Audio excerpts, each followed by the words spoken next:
YouTube? This is Peck Tech, and it's been a crazy Christmas season for the Pecks. There's been Christmas parades, exploding Christmas trees, Christmas tractor trailer trucks, just everything you can imagine. Kerrigan's had recitals and performances, and I've been running around like crazy. It also occurred to me that around this time, I think it was last year or the year before, December 14th is when I published the Fluval Spec 5-gallon video.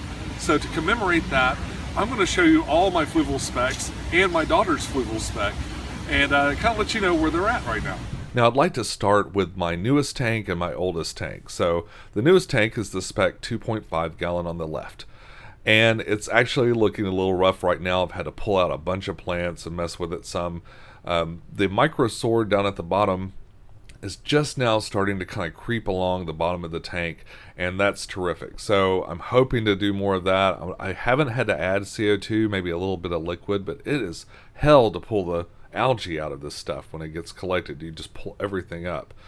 This Java fern is not looking too great either, but I think that's a lack of nutrients, so I can fix that. The inhabitants are doing great. I've got that beta and the guys that started the tank, and everybody seems to really be doing well.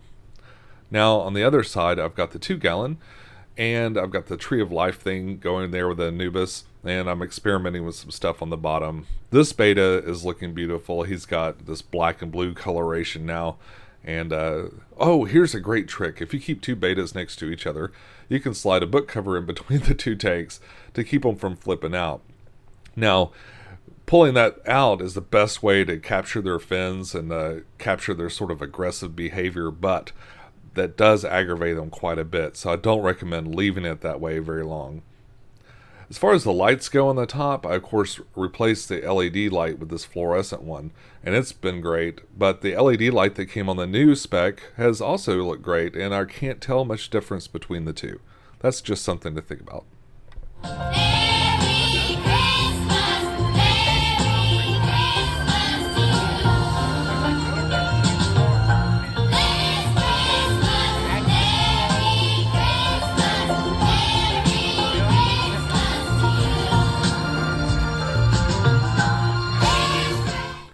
Now, Kerrigan's Fluval spec sits on her nightstand. She actually did an unboxing video and a setup video, so I'll include a link to that down in the description below. It is a terrific little tank, though. She just added a fish. This guy actually looks a little bit thin to me. We just got him, but he's eating really well, and we're hopeful that he'll develop into a nice, healthy fish. We really love his colors, especially that kind of black tinge at the back of his tail. It's really great. This is by far the nicest looking of our specs. It's been almost zero maintenance for quite a while now, and aside from feeding the fish and changing the water.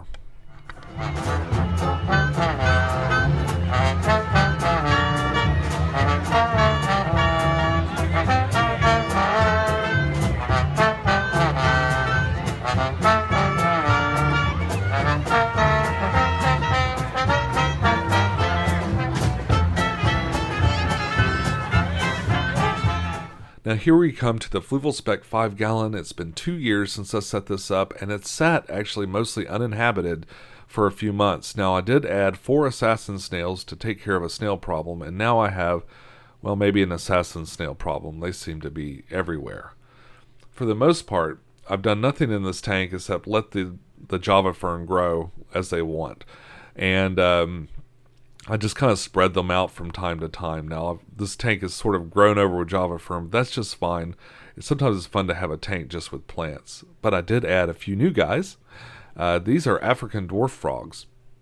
Now, I've never kept African dwarf frogs before.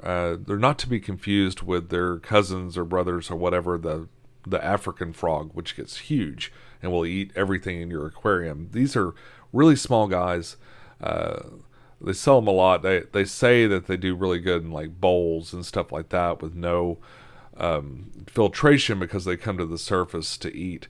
They're very timid, of course, like you saw. They will run and hide if you get a little too close, and they always seem to be watching you.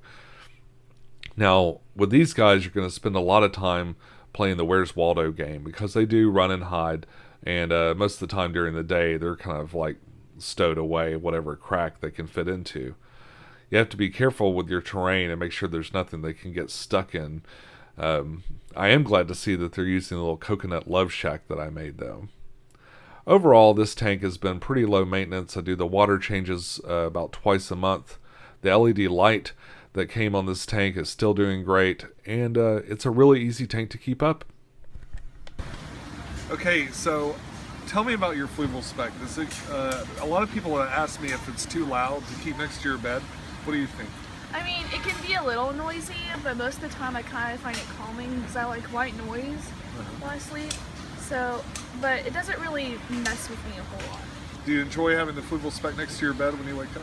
I do. It's just really nice to look at. And how much maintenance do you have to do on it? Not a whole lot. I mean, it's because I do it, right? Yes. But you occasionally have to fill it up, like top it off, and water changes. There is a lot of evaporation with the Fluval Specs, definitely, right? Definitely, yes. Well, I have to say, I think yours looks better than any of the other ones in the house. Thank you. So we're going to get off of this cold rock and go do some more Christmas stuff. And we hope to see you again soon. Bye-bye. Bye.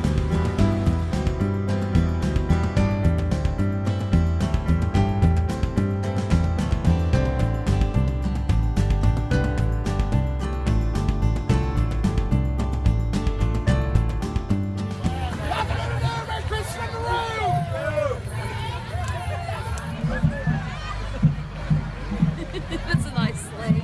That's awesome.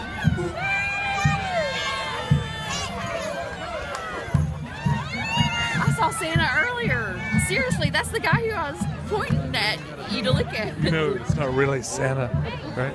It's Santa. It's Santa. Oh my God. He sits on a throne of lies. We gotta walk down there.